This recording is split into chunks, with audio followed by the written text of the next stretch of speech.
اور حضرت زکریا علیہ السلام نے تو بڑھاپے تک دعا مانگی. جب بال سفید ہو گئے تھے اور ہڈیاں بسیدہ ہو گئی تھی اس وقت تک اللہ سے دعا مانگتے رہے. قرآن مجید گواہی دے رہا ہے کہ انہوں نے کہا رب انی وہن العظم منی، اے اللہ میری ہڈیاں بسیدہ ہو گئیں، واشتعل الرأس شیبا، اور میرے بال سارے سفید ہو گئے، جیسے دھوپ سفید ہوتی ہے ایسے سفید ہو گئے. ولم اکن بدعائک ربی شقیا، لیکن اے میرے رب میں آپ سے دعا کے قبول ہونے کے بارے میں مایوس نہیں ہوں، ابھی بھی میں دعا مانگتا ہوں. آپ چاہیں تو عطا فرما سکتے ہیں. اور پھر اللہ تعالیٰ نے ان کی دعا کو قبول کیا اور اس بڑھاپے میں اللہ نے ان کو بیٹا عطا فرمایا. تو یہ ایک فطری تمنا ہوتی ہے انسان کی کہ وہ صاحب اولاد. اب بچوں کی پرورش کے بارے میں پچھلے کئی سالوں میں آپ نے بہت سارے بیانات سنے کہ بیٹی کی تربیت کیسے کرنی چاہیے اور بیٹے کی تربیت کیسے کرنی چاہیے، کیونکہ دونوں میں جینڈر کا فرق ہوتا ہے، پرسنالٹیز کا فرق ہوتا ہے. اس لیے بیٹے کی تربیت کا اور انداز ہے، بیٹی کی تربیت کا اور انداز ہے. بیٹی کی تربیت میں اس کو نیکی اور حیا اس کی تعلیم زیادہ دینی پڑتی ہے. اس کی ایک وجہ ہے، بیٹا بگڑ جائے تو لوگ اس بیٹے کی شخصیت کو تو برا کہتے ہیں، ماں باپ کو برا نہیں کہتے، مگر بیٹی کا معاملہ اور وہ خاندان کی عزت سمجھی جاتی ہے. اس سے اگر اونچ نیچ ہوتی ہے تو یہ خاندان کی بدنامی ہوتی ہے، خاندان کو دھبا لگتا ہے، اس لیے اس کا معاملہ زیادہ نازک ہے. اور قرآن پاک سے اس کا ثبوت ملتا ہے. دیکھیں بی بی مریم کہ ہاں جب عیسیٰ علیہ السلام کی ولادت ہوئی تو وہ بچے کو لے کے آئیں تو قوم نے دیکھا کہ ایک جوان کنواری لڑکی بچے کو اٹھا کے لا رہی ہے، تو کہنے لگی یا مریم لقد جئت شیئا فریا، تو یہ کیا طوفان چیز اٹھا کے لے آئی، ہم تو نہیں ایکسپیکٹ کرتے کہ تیرے ہاں بچہ ہوگا، تیری تو ابھی شادی نہیں ہوئی، رخصتی نہیں ہوئی، تیرے ہاں یہ بچہ کیسے ہو گیا.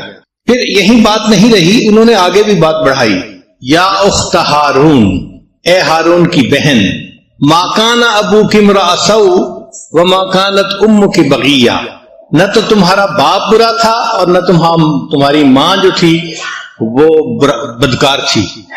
تو دیکھا عمل تو تھا بی بی مریم کا، لیکن بھائی ماں اور باپ کا بھی تذکرہ ساتھ آ گیا کہ نہ تمہارا باپ برا تھا نہ تمہاری ماں بدکار تھی، تم کیسے یہ بن گئی. تو چونکہ خاندان کی بدنامی ہوتی ہے اس لیے بچیوں کی تربیت ایک حساس معاملہ ہے. تاہم بیٹوں کی تربیت پہ بھی جتنی ایفرٹس کرنی چاہیے شریعت نے اس کے بارے میں بہت تفصیلات بتائی ہیں. تو ہم نے 1200 عورتوں کو کہا اب تم اپنے خامن سے فیڈ لے سکتی ہو، یعنی کنسیو کر سکتی ہو، بچے کو لے سکتی ہو. تو 1200 عورتوں نے اپنے خامدوں سے بچہ لیا، حاملہ ہوئی، اور اس کے بعد 1200 عورتوں کے ہاں بیٹے پیدا ہوئے.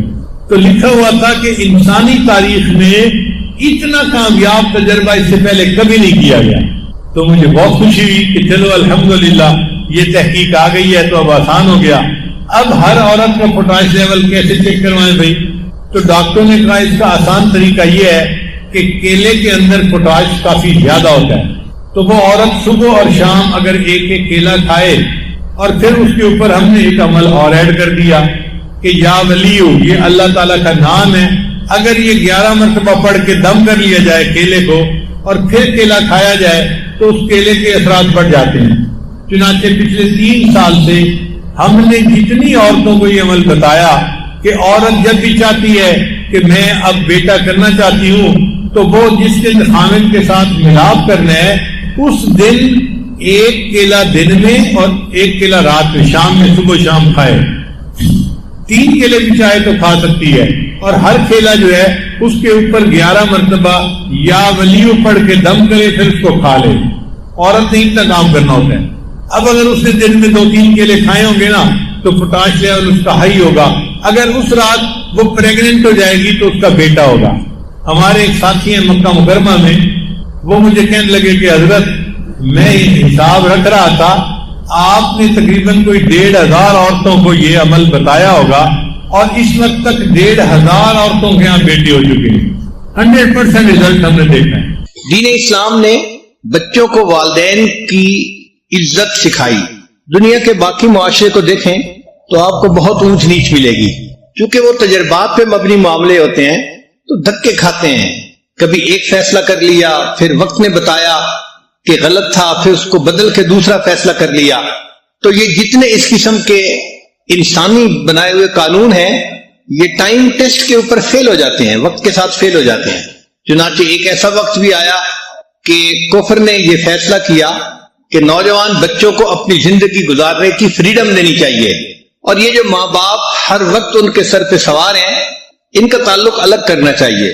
چنانچہ انہوں نے کہا جی کہ اگر کوئی ماں باپ بوڑھے ہو جائیں گے تو حکومت ان کو اولڈ ایج ہوم میں رکھے گی، ان کا خرچہ کرے گی، ماں باپ کے لیے بچوں کو پریشان ہونے کی ضرورت نہیں ہے، وہ اپنی زندگی گزاریں۔ اور اس میں بچے ماں باپ سے بالکل آزاد ہو گئے۔ معاملہ یہاں تک پہنچا کہ ہمارے ایک پروفیسر تھے سول انجینئرنگ کے، انہوں نے یو کے سے انجینئرنگ کی ڈگری کی۔ وہ کہنے لگے کہ ایک انگریز میرا دوست تھا، میں کبھی کبھی اس کے دفتر جایا کرتا تھا، تو ایک دن میں دفتر گیا تو میرے بیٹھے بیٹھے اس کی سیکرٹری آئی اور اس نے کہا کہ سر ہاسپٹل سے آپ کے لیے کال ہے۔ اب ہم لوگوں کی تو طبیعتیں ایسی ہیں کہ ہاسپٹل کا نام آ جائے تو فوراً متوجہ ہوتے ہیں کہ خیر تو ہے، کیوں ہاسپٹل سے کال آئی؟ تو وہ کہنے لگا کہ میں نے اپنے دوست سے پوچھا کہ کیا ہوا، ہاسپٹل سے کیوں کال آئی ہے؟ تو وہ بڑا ریلیکس تھا، کہنے لگا کہ کوئی بات نہیں، میرے والد بیمار تھے، ہاسپٹلائز تھے، اور ابھی ابھی ڈاکٹر کا فون آیا ہے کہ ان کی وفات ہو گئی۔ کہنے لگا میں حیران ہوا کہ نوجوان بیٹے کو باپ کی وفات کی خبر ملے اور وہ ٹس سے مس نہیں۔ تو میں نے اسے کہا کہ اچھا پھر میں چلتا ہوں، چونکہ آپ کو تو جانا ہوگا۔ وہ کہنے لگا نہیں آپ بیٹھیں، مجھے نہیں جانا۔ میں نے کہا آخر ان کی ڈیڈ باڈی لینا، ان کو کفن دفن کا سلسلہ۔ تو کہنے لگا نہیں میں نے ڈاکٹر کو فون کر دیا ہے کہ میں بزی ہوں، وہ کسی سیمیٹری سروسز کمپنی کو فون کر دے، وہ لوگ اس کو لے جائیں گے، کفن بھی دے دیں گے اور اس کو دفن بھی کر دیں گے۔ اینڈ میں نے اسے کہا ہے کہ send the bill to me for payment, کہ بل مجھے بھیج دینا، میں اس کی پیمنٹ کر دوں گا۔ اب یہ بھی ایک معاشرہ ہے کہ جس میں باپ اور بیٹے کا یہ تعلق ہے کہ جوان بیٹے کے پاس اتنی بھی فرصت نہیں کہ وہ ہاسپٹل جا کے اپنے باپ کا آخری مرتبہ چہرہ دیکھ لے۔ وہ کہتے ہیں کہ جی میں نے انہیں کہہ دیا ہے کہ تم اس کو دفن کر دینا اور بل بھیج دینا، میں اسے پے کر دوں گا۔ 1985 کے قریب کی بات ہے، امریکہ کی ایک ریاست ہے کنیکٹیکٹ، وہاں پر ایک ماں نے اپنے بیٹے کے اوپر کیس کیا۔ ماں نے کیس یہ کیا کہ میرا خاوند فوت ہو گیا اور میں اپنے جوان بیٹے کے ساتھ ایک گھر میں رہتی ہوں، اور میرا کیس یہ ہے کہ میرے اس بیٹے نے ایک کتا پالا ہوا ہے، یہ دن میں تقریباً 2 سے 3 گھنٹے اس کتے کے ساتھ گزارتا ہے، اس کو نہلاتا ہے، اس کو کھانا کھلاتا ہے، اس کو بھاگنے کے لیے باہر لے کے جاتا ہے، 2 سے 3 گھنٹے یہ اس کے ساتھ سپینڈ کرتا ہے۔ میں اس کی ماں ہوں، میں اسے کہتی ہوں کہ بیٹا دن میں 5 منٹ کے لیے میرے کمرے میں بھی آ جاؤ تاکہ تمہیں چہرہ دیکھ سکوں، اور یہ میری بات نہیں مانتا۔ تو عدالت اس کو حکم دے کہ دن میں 5 منٹ کے لیے یہ مجھے ضرور ملا کرے، مجھے چہرہ تو دکھا دیا کرے۔ اب اس پہ بیٹے نے بھی وکیل کیا اور ماں نے بھی وکیل کیا، اور اس کی جو پروسیڈنگز تھی وہ ٹی وی کے اوپر پوری قوم کو دکھائی گئی، اور 1 سال تقریباً لمبا کیس چلنے کے بعد جج نے فیصلہ یہ کیا کہ کتا چونکہ لڑکے نے خود پالا ہے، کتا اس کی ذمہ داری ہے، لائبلٹی ہے، 3 گھنٹے لگتے ہیں یا 5 گھنٹے لگتے ہیں اس کو لگانے پڑیں گے، کتے کا خیال رکھنا پڑے گا۔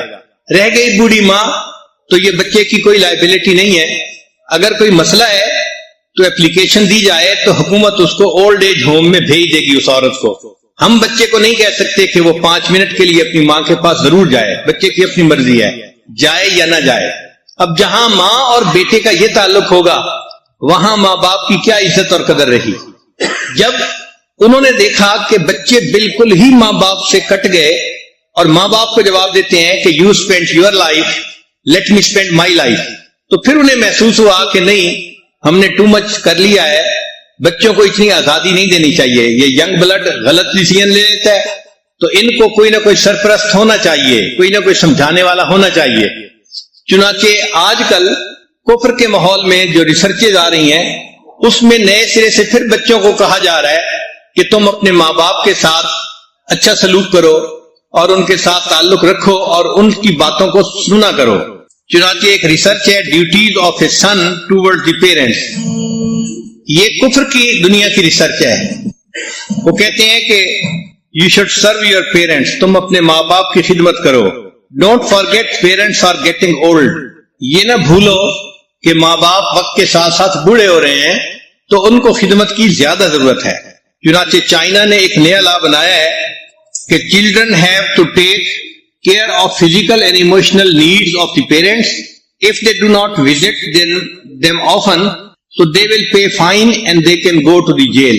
یہ چائنا نے نیا قانون بنایا ہے کہ اگر بچے اپنے ماں باپ کو نہیں ملتے اور ان سے تعلق نہیں رکھتے، ان کو فائن بھی ہو سکتا ہے اور ان کو جیل بھی جانا پڑے گا. یوکرین میں ایک قانون بنا کہ parents can sue their children for financial support, کہ اگر عادت سمجھیں. شریعت نے تو یہاں تک کہا وَلَا تَقُلْ لَهُمَا أُفٍّ وَلَا تَنْهَرْهُمَا وَقُلْ لَهُمَا قَوْلًا كَرِيمًا، کہ ماں باپ کے سامنے تم اف بھی مت کرو اور ان کو انکار نہ کرو، اور بات کرنی ہو تو بڑے ادب سے محبت سے بات کرو، جس طرح کوئی غلام اپنے آقا سے بات کرتا ہے احترام کے ساتھ، تم اپنے ماں باپ کے ساتھ اس احترام کے ساتھ بات کرو. چنانچہ شریعت نے کہا الجنت تحت اقدام امہاتکم، کہ جنت تمہارے لیے ماں کے قدموں کے نیچے ہے. قدموں کا تذکرہ کیوں کیا گیا؟ کہ انسان کے جسم میں قدم سب سے نیچے ہوتے ہیں، اگر اس سے بھی نیچے کوئی چیز ہوتی تو شاید اس کا تذکرہ کر دیا جاتا. تو اس کا مطلب یہ کہ ماں باپ کے سامنے انسان جتنا بچھے شریعت اس کو اتنا ثواب دے گی. کتنی خوبصورت شریعت ہے. نبی علیہ السلام نے ارشاد فرمایا کہ جو بندہ اپنی ماں یا اپنے باپ کے چہرے پر ایک مرتبہ محبت کی نظر ڈالتا ہے، ہر نظر ڈالنے پر اس کو ایک حج یا عمرے کا ثواب ملتا ہے. صحابہ کرام نے سوال کیا اے اللہ کے نبی صلی اللہ علیہ وسلم اگر کوئی بار بار دیکھے؟ نبی اسلام نے فرمایا جتنی بار دیکھے گا اتنی بار حج اور عمرے کا ثواب ملے گا.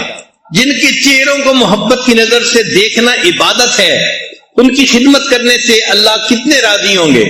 تو دین اسلام نے ایسی تعلیم دی کہ جو ہر دور اور ہر زمانے میں بہترین تعلیم ہے.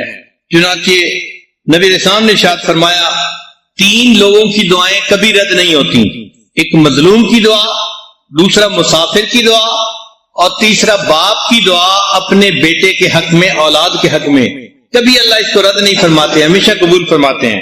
حضرت عثمان غنی لانو کے زمانے میں اسامہ لانو نے ایک باغ لگانا تھا، تو اس کے لیے وہ بہترین نسل کی کھجوریں لے کے آئے کہ میں کھجوریں زمین میں ڈالوں گا اور اس سے درخت بنیں گے اور ان کا مجھے پھل ملا کرے گا. اور اس کے لیے انہوں نے 1000 درہم یا دینار جو بھی کرنسی تھی وہ خرچ کی. جب وہ گھر کھجوروں کی بوریاں آئیں تو والدہ کو پتہ نہیں تھا. والدہ نے کھجوریں دیکھ کے ان کو ٹیسٹ کیا تو ان کو اچھی لگی.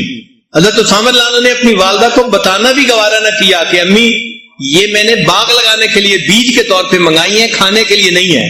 1000 درہم کی کھجوریں ان کی والدہ نے کھا لی اور وہ خاموش رہے. کسی نے پوچھا کہ آپ نے باغ لگانا تھا؟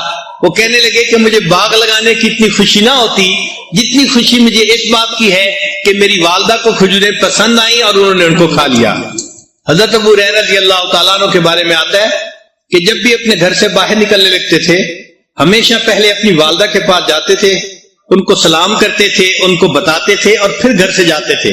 اور جب گھر واپس آتے تھے تو پہلا کام اپنی والدہ کو سلام کر کے بتاتے تھے. اتنا اپنی والدہ کا وہ احترام فرماتے تھے.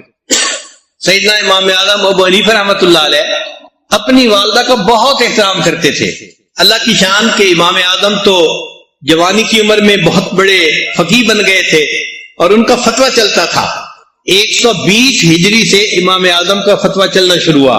باقاعدہ وہ اپنے استاد کی مسند پر بیٹھ گئے اور ان کا باقاعدہ فتویٰ چلتا تھا. 120 ہجری سے ان کا چلنا شروع ہوا. اب گھر میں کئی والدہ کو مسئلہ پوچھنا ہوتا تو والدہ بیٹے سے بھی پوچھ سکتی تھی، لیکن ایک اور عالم تھے، فقیہ تھے جو بڑی عمر کے تھے، اور والدہ کے دل میں ان کی عقیدت تھی کہ بڑے عالم ہیں اور پرانے عالم ہیں تو وہ پکا مسئلہ بتائیں گے. تو والدہ اپنے بیٹے کو کہتی کہ نعمان مجھے ان کے پاس لے چلو، میں نے ان سے کچھ مسائل پوچھنے ہیں. تو امام اعظم رحمت اللہ علیہ اپنی والدہ کے لیے اونٹ منگواتے اور ان کو اونٹ پہ سوار کرتے اور اونٹ کی نکیل خود پکڑتے اور لے کے چلتے. راستے میں امام اعظم کے کئی شاگرد ملتے، وہ کہتے کہ حضرت ہم اونٹ کی نکیل لے کے چلتے ہیں. فرمانے لگے نہیں، میری والدہ سوار ہیں، اب اس اونٹ کی نکیل میں ہی پکڑ کے چلوں گا. جب اس فقیہ کے پاس پہنچتے تو دروازہ کھٹکھٹاتے، وہ باہر آتا تو آپ بتاتے کہ جی میری والدہ آپ سے مسئلہ پوچھنے کے لیے آئی ہیں. اچھا، کئی مرتبہ مسئلہ ایسا ہوتا تھا کہ جو ان کو بھی نہیں آتا تھا تو وہ امام اعظم کو اشارہ کرتے کہ مجھے تو اس کے جواب کا نہیں پتا. تو امام اعظم ابو حنیفہ رحمۃ اللہ علیہ آہستہ آواز سے ان کو مسئلہ بتا دیا کرتے تھے اور پھر وہ اونچی آواز سے امام صاحب کی والدہ کو مسئلہ بتاتے. ساری عمر ایسا ہوتا رہا اور امام صاحب نے اپنی والدہ کو یہ نہ بتایا کہ امی جو مسئلہ پوچھنے جا رہی ہیں وہ آدمی تو مجھ سے پوچھ کے مسئلے کا جواب دیتا ہے. صرف اس لیے خاموش رہے کہ اگر میری والدہ کو تسلی اسی طرح ہوتی ہے تو ان کے دل کی خوشی کا ہونا زیادہ ضروری ہے. ابن سیری رحمت اللہ علیہ، محمد ابن سیری جنہوں نے تعبیر رویا کتاب لکھی، ان کے بارے میں ان کی بہن حفصہ بنت سیری کہتی ہیں کہ اپنی والدہ سے گفتگو کرتے ہوئے وہ اتنا آہستہ بولتے تھے کہ ہم حیران ہوتے تھے کہ اتنا آہستہ. زندگی بھر انہوں نے اپنی آواز اپنی والدہ کی آواز سے بلند نہیں کی، اتنا ان کا احترام کرتے تھے. ان کی والدہ کو کچھ خاص ڈیزائن اور رنگ والے کپڑے بڑے بڑے پسند تھے. تو جب ابن سیرین کو پتہ چلا کہ میری والدہ ایسے کپڑے رنگ والے پہننا پسند کرتی ہے تو وہ رنگ ریز کے پاس گئے رنگ سیکھنے کے لیے، اور اس کے بعد اپنی والدہ کے کپڑے خود رنگا کرتے تھے تاکہ میری والدہ اس رنگ کے کپڑوں کو پہنے گی اور اس کو خوشی ملے گی. بابا فرید رحمت اللہ علیہ بڑے مشائخ میں سے گزرے ہیں، بہت شیریں زبان تھے، بات ایسے انداز سے کرتے تھے کہ دوسرے بندے کا دل مو لیتے تھے. ایک مرتبہ انہوں نے بڑی محبت سے اپنی والدہ سے بات کی تو ماں نے کہا کہ بیٹا تو بفضل خدا شکر کی طرح شیریں ہی رہے گا. یہ ماں نے دعا دی کہ تو بفضل خدا شکر کی طرح شیریں ہی رہے گا. ماں کی دعا اس طرح قبول ہوئی کہ آج بھی ان کو مرنے کے بعد بابا فرید شکر گنج کہتے ہیں. اللہ نے نام کا حصہ بنا دیا شکر کو. اب ایک نئی ریسرچ ہے، سائنٹیفک ریسرچ کفر کے ماحول میں، کہ آپ اپنے والدین کی خدمت کیسے کر سکتے ہیں. دین اسلام نے تو بتایا کہ آپ ان کو اپنے ساتھ رکھیں، ان کی باتوں کو سنیں، اس پر عمل کریں، ان کو خوش رکھیں، ان کی خدمت کریں. جتنا ان کو آپ خوش رکھیں گے آپ گویا اپنے پروردگار کو خوش کریں گے. لیکن کفر کے ماحول میں چونکہ معاملہ ذرا مختلف ہے تو انہوں نے ریسرچ کی کہ اپنے باپ کی خدمت ایک بیٹا کیسے کر سکتا ہے. چنانچہ پہلی بات وہ کہتے ہیں کہ باپ کی خدمت اس طرح بھی کر سکتا ہے کہ اپنے ماں باپ کے لیے ڈاکٹر سے اپوائنٹمنٹ لی جائے. ذرا ان پوائنٹس کو سنیں تو آپ کو ہنسی آئے گی کہ یہ ماں باپ کو ہیلپ کرنے کا طریقہ ہے کہ ماں باپ بوڑھے ہیں، ان کے لیے فون کرنا، باتوں کو یاد رکھنا، دوسرے سے بات کرنا ڈیفیکلٹ ہے. تو اب آپ ان کی ہیلپ کریں کہ ان کے لیے ڈاکٹر سے اپوائنٹمنٹ آپ لیا کریں. پھر بوڑھی عمر میں چونکہ میموری لاس ہو جاتا ہے، انسان کی جو میموری ہے وہ کافی ساری ختم ہو جاتی ہے، تو اس کے لیے اومیگا 3 فیٹی ایسڈ والی چیزیں جیسے مچھلی ہے اور اس قسم کی غذائیں ہیں، یہ ان کو کھلانی چاہیے تاکہ ان کے میموری لاس کو کم کیا جا سکے. پھر اپنے ماں باپ کو ٹیکنالوجی سے اپ ڈیٹ رکھیں. یہ ان کی ریسرچ ہے، یعنی بوڑھے بندے کو آئی فون لے کے دیں اور اس کو چلانا سکھائیں اور اس کو کہیں کہ وہ اپنا واٹس ایپ گروپ بنائے. پھر ایک اور پوائنٹ کہ ورک ود دیئر فارماسسٹ، کہ جو ان کا فارماسسٹ ہو اس کے ساتھ تعلق رکھیں. یہ بہت اچھا پوائنٹ ہے کیونکہ وہ کسی بھی ڈاکٹر کو دکھائیں گے کسی بھی مرض کے لیے، لیکن دوائی تو انہوں نے ایک دکان سے لینی ہے نا، فارمیسی سے. تو فارماسسٹ کو پتا ہوتا ہے کہ کس بندے کو کون کون سی دوائیں دی جا رہی ہیں کس کس بیماری کے لیے. تو ان کے ساتھ اگر رابطہ رکھیں گے تو ماں باپ کی بیماریوں کا، ان کی صحت کا اچھا پتہ چلتا رہے گا. پھر ایک ریسرچ یہ ہے کہ ان کے لیے ڈرائیور کا بندوبست کریں، اور ایک ریسرچ یہ ہے کہ ماں باپ سے محبت کا اظہار بھی کریں. یہ بہت ویلڈ پوائنٹ ہے. نوجوان بچے کئی مرتبہ سوچتے ہیں ہم تو ماں باپ سے بہت محبت کرتے ہیں مگر محبت اظہار چاہتی ہے. نوجوان اظہار نہیں کر پاتے، یہ غلطی کرتے ہیں. ایک مرتبہ میں کتاب کا مطالعہ کر رہا تھا، محمد سرمد کی عمر 2 سال کی تھی. وہ میرے کمرے میں آیا، سلام کیا، میں نے جواب دیا اور کتاب پڑھتا رہا. تھوڑی دیر کے بعد وہ واپس چلا گیا. میں نے کہا بچہ ہے، یہ کھیل رہا ہوگا، جائے گا باہر کھیلے گا. تھوڑی دیر کے بعد وہ اپنی ماں کے ساتھ آیا اور رو رہا تھا. تو میں نے پوچھا یہ رو کیوں رہا ہے؟ تو اس کی والدہ نے کہا جی کہ یہ میرے پاس آیا ہے اور آ کے کہہ رہے کہ اب دادا ابو مجھ سے پیار نہیں کرتے، تو میں اس کو لے کے آئی ہوں کہ تم یہ بات کیسے کہہ رہے ہو. میں نے اس سے پوچھا کو نہیں دیکھتا ہے وہ یہ نہیں خیال کرتا کہ میری خالہ بیٹھی ہے، دادو موجود ہے، فلاں موجود ہے. جب اس نے رونا ہوتا ہے تو بس وہ ماما ماما ماما پکار رہا ہوتا ہے، اس کو کسی کا لحاظ نہیں ہوتا. تو ایسی ہی بات ہے کہ جب انسان اللہ سے اپنے گناہوں کی معافی مانگے تو دل کی گہرائیوں سے نادم ہو کر بس اللہ اللہ اللہ پکار رہا ہو. یہ ذہن میں مت رکھیں کہ یہ مجھے دیکھ رہا ہے کہ میں رو رہا ہوں یا میں اونچا بول رہا ہوں. ارد گرد سے آپ ہٹ کٹ جائیں، بس اللہ سے اپنی تار کو جوڑ لیں. آج کی اس مجلس کو غنیمت سمجھیں کہ اللہ رب العزت نے ہمیں زندگی میں ایک بار پھر موقع عطا فرما دیا. مشائخ موجود ہیں، بڑے بڑے علماء حضرات موجود ہیں، اور ان کی موجودگی میں ہمیں اللہ تعالیٰ ایک مرتبہ پھر دعا مانگنے کی توفیق عطا فرما رہے ہیں. یہ اللہ رب العزت کا احسان ہے. یہ ایک سنہری موقع زندگی میں ہمیں پھر مل رہا ہے. لہذا اس موقع سے فائدہ اٹھاتے ہوئے آج دلوں میں یہ نیت کر لیں کہ اے اللہ، ہم نے آج آپ سے اپنے گناہ بخشوا کے جانا ہے، ہم نے آج آپ کو منا کے جانا ہے. منائے بغیر ہم یہاں سے نہیں اٹھیں گے. بل جب اس طرح دعا مانگیں گے تو اللہ رب العزت یقیناً دعاؤں کو قبول فرمائیں گے. اللہ تعالیٰ کی طرف متوجہ ہو جائیے اور دعاؤں کے لیے ہاتھ اٹھائیں. سبحان ربی العلی الوہاب. اللہم صلی علی سیدنا محمد وعلی آل سیدنا محمد وبارک وسلم. ربنا ظلمنا انفسنا وان لم تغفر لنا وترحمنا لنکونن من الخاسرین.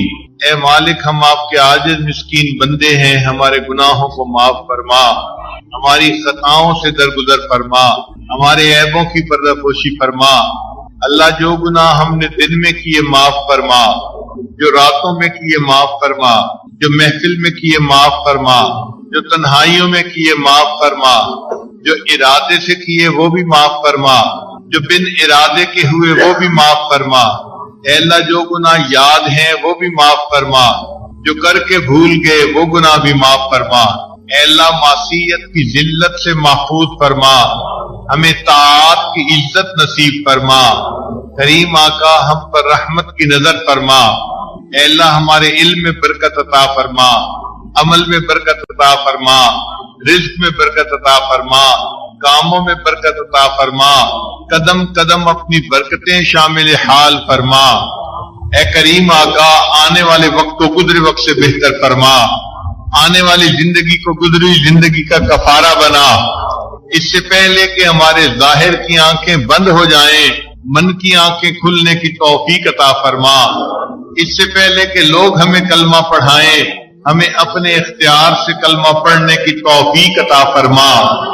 اس سے پہلے کہ لوگ ہمیں غسل دیں، ہمیں غسل توبہ کرنے کی توفیق عطا فرما.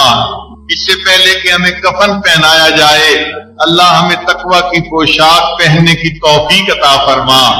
اس سے پہلے کہ ہماری نماز پڑھی جائے، اللہ ہمیں نماز کی حضوری نصیب فرما. اور اس سے پہلے کہ قیامت کے دن آپ کے سامنے پیشی ہو، اللہ ہمیں اپنی بارگاہ میں قبولیت نصیب فرما. زندگی کے آخری حصے کو زندگی کا بہترین حصہ بنا، قیامت کے دن کو زندگی کا سب سے زیادہ خوشیوں بھرا دن بنا. اے کریم آقا، ہم پر رحمت کی نظر فرما، ہماری توبہ کو قبول فرما، ہمارے گناہوں کو معاف فرما، ٹوٹے پھوٹے عملوں کو قبول فرما. علم حاصل ہونے کے بعد جہالت کے کاموں سے محفوظ فرما. اللہ، عزتیں ملنے کے بعد ذلت سے محفوظ فرما. اے اللہ، اپنے قرب کے بعد دوری سے محفوظ فرما. ہدایت ملنے کے بعد گمراہی سے محفوظ فرما. دوستی کے رنگ میں دشمنی کرنے والوں سے بھی محفوظ فرما. مالک، زندگی میں کبھی بھی بے سہارا نہ فرما، کبھی بھی بے آسرا نہ فرما، کبھی بھی اپنے در سے دور نہ فرما. ہمیشہ اپنی رحمتوں کی ٹھنڈی چھاؤں نصیب فرما.